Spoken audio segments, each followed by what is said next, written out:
Hey, everybody, welcome to Retell Cellar, an ephemera podcast where I uncover forgotten stories and the ephemera people leave behind. I'm Angie, a reseller of 10 years, and I'll share one of those snippets with you. Let's see what today's find has to say. So, last week's episode was about Garfield and the newspaper clippings I'd had for years, and this week we're talking about another comic strip great, Charlie Brown, which was not originally planned this way, but I was making my usual rounds at one of my favorite thrift stores, not finding much except for a few vintage linens. And as I was heading towards the register, I saw an end cap with multiple clear resealable bags hanging on hooks, and the first thing that caught my eye were some Charlie Brown Easter themed die cut bulletin board decorations. The first bag had two cutouts, one pastel colored image of Charlie Brown standing outside on a small patch of green grass with a single yellow tulip popping out of the ground. He's smiling and holding a blue and pink zigzag striped Easter egg with a speech bubble overhead saying, "One good egg deserves another." The second cutout in the bag is the same pastel colors where Charlie is standing in front of a yellow mailbox, which is the same size as him, on a wooden post surrounded by greenery and flowers. He has the mailbox door open, and lots of pink, purple, blue, and yellow colored eggs are spilling out, causing a pileup. Charlie seems irritated, looking up and saying, "Good grief." As I thumbed through all of the bags, I saw a few more Peanuts characters along with non Peanuts Easter themed cutouts, which were of cute, fluffy rabbits and baby chicks. And once home, I organized everything and ended up with 19 of the Peanuts, mainly Woodstock, and 19 of the baby chicks and rabbit kits. Many are marked Hallmark along with dates, and the Peanuts specific decorations had the addition of being stamped with United Feature Syndicate and Schultz's signature. The dates on the Charlie Brown pieces range from 1950 to 1965. I found a website that I'll link to in the show notes talking about how the date can be one of the most misunderstood markings of Peanuts memorabilia. And after reading it, I'm not sure I understand it much better. I think simply put that just because something is dated 1950 doesn't mean that's when it came out. The 1950 refers to the copyright date for when Charlie was first used in publication. Each character has their own copyright dates, like Schroeder debuted in 1951, Lucy and Linus were 52, Snoopy was 58, and Woodstock 1970. The site goes on to say after 1994, copyright was no longer needed. One of the images I have, dated 1958 and 1965, is of Snoopy at a table, and on the table is an Easter basket filled with eggs and a bow on the handle. There's four glasses, each filled with a different color: pink, yellow, blue, and orange, half a dozen white eggs, and a few crayons. Snoopy is holding an egg dipper, and on the dipper is a half orange, half yellow, little unnamed yellow bird. Both are smiling at each other, and that little bird in 1965 didn't even have a name yet. And a few years later, in 1970, he becomes Woodstock. The dates, if I'm understanding what I read before, of 1958 refer to the original copyright date of Snoopy, and the 1965 date is the renewal of it. I think all of the cards I have are the cutest, but the cutest may be the one of Snoopy and Lucy.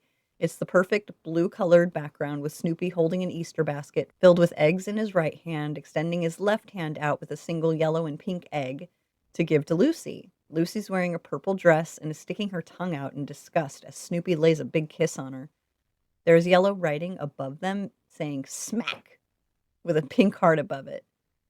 So this card, dated 1952 and 1958, would refer to Lucy's copyright date of 52, and again, 1958 being Snoopy's original copyright date. But when this card or any others came out originally, I guess I can't say. Although Hallmark didn't team up with Schultz until 1960, so the couple of cards I have dated 1950 with a Hallmark stamp means it's actually probably sometime around 1960 or after.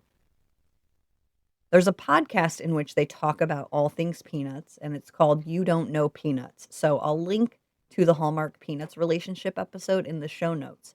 But the partnership with Hallmark came about when a group of Hallmark employees from the editorial department, along with Arnold Shapiro, the product manager, approached Schultz saying they thought peanuts would appeal to Hallmark consumers, and Charles did enjoy the thought of working with Hallmark. Throughout the conversation, they realized that J.C. Hall, who was the founder of Hallmark, and Schultz had a lot in common. Hall said of Schultz that he was a magician with a pencil, and Schultz felt the same of Hallmark and loved what they were doing and would say how they think of a lot of things that he wished he'd thought of to put into his own strips. So going way back, Charles was born on November 26, 1922, to Carl and Dina Schultz. His dad was a barber and his mom a waitress until becoming a homemaker full time. Charles admired his parents for the life they'd built. They had only third grade educations, and his dad, picking up various jobs, including things like pitching hay, allowed him to eventually buy his own barber shop. Charles was nicknamed Sparky due to his uncle pretty much declaring he shall be named Sparky based on a comic strip about a racehorse. And I just love the connection with how he'd later become one of the most well known comic strip creators of all time. He always enjoyed drawing, and many were of his dog Spike, who would later become what sparked the idea of Snoopy's brother who lived in the desert.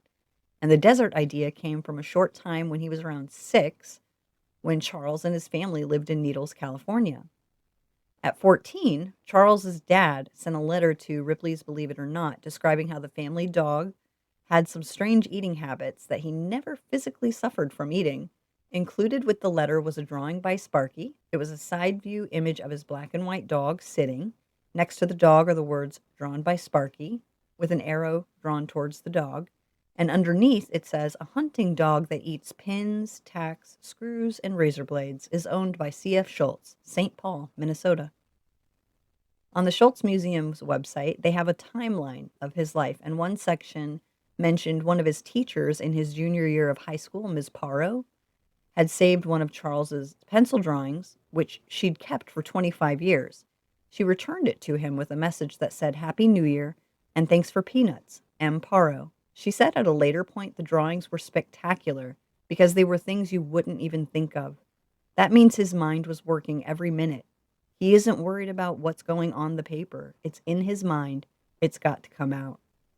After high school, he worked jobs mainly making deliveries and alongside would also submit cartoons to magazines, but nothing would come of it. And when Charles was 20, he was drafted into the U.S. Army to serve in World War II, and within days of leaving, his mom, who had been sick for some time, died of cervical cancer at the age of 48.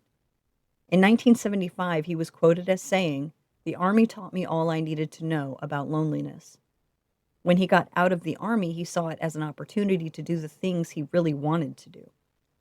And what we now know as Peanuts was due to Charles having submitted his comic to United Feature Syndicate in hopes of being distributed nationally. In the late 40s, Charles had already been running a comic strip out of his own local newspaper, and it was called Lil Folks, L-I''L.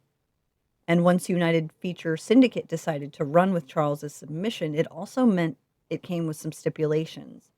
The major change was they didn't call the name Lil Folks because they thought it was too similar to other comics at the time, one being called Little Folks, spelled out Little, and Lil Abner, L''L.